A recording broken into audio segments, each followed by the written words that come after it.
Good morning po mga kapilaok, mga kasabong, mga karils.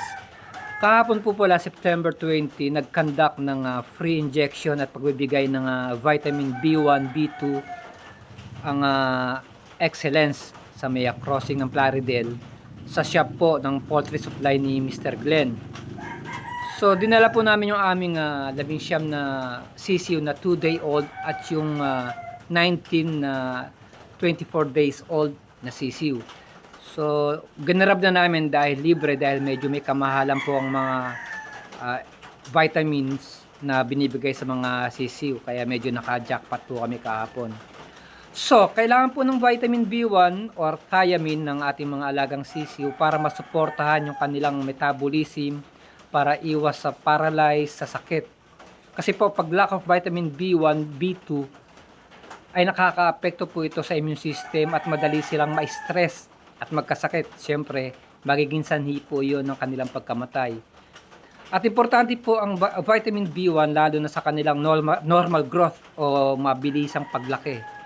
Kung mapapansin po ninyo, karamihan sa mga sisiw na walang turok na bitamina ay napaparalyze sila o nag-stargazing.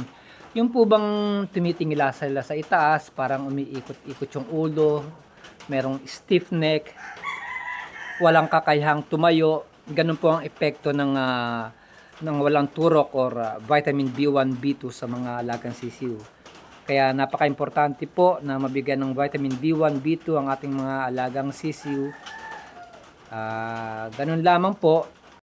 At maraming salamat po sa Excellence sa pagbibigay ng libreng pabakuna at vitamin B1, B2 sa mga alaga naming sisiw. Ganun lamang po, guys. Maraming salamat po at maraming salamat din po sa Glenn's Poultry Supply.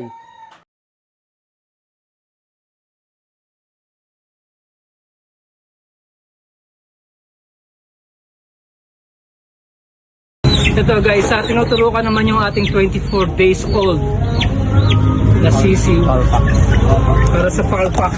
Ito, kasi na-transfer lang sa kabilang box. Tapos na yung ating mga 2 days old.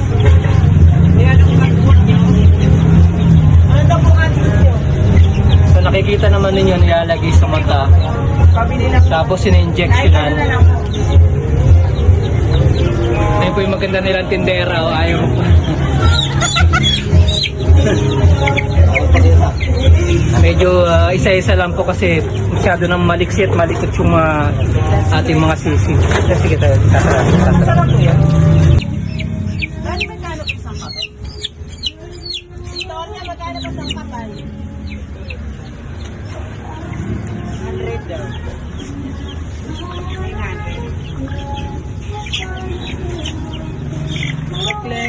Peso pleto.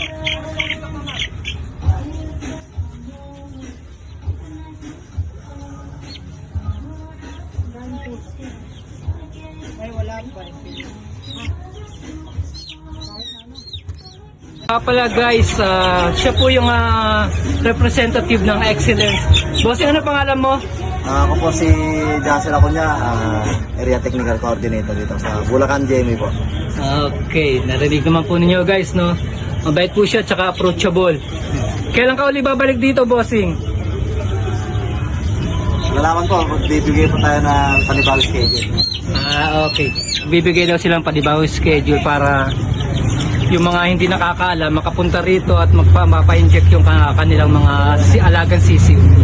Ganun lang guys. God bless.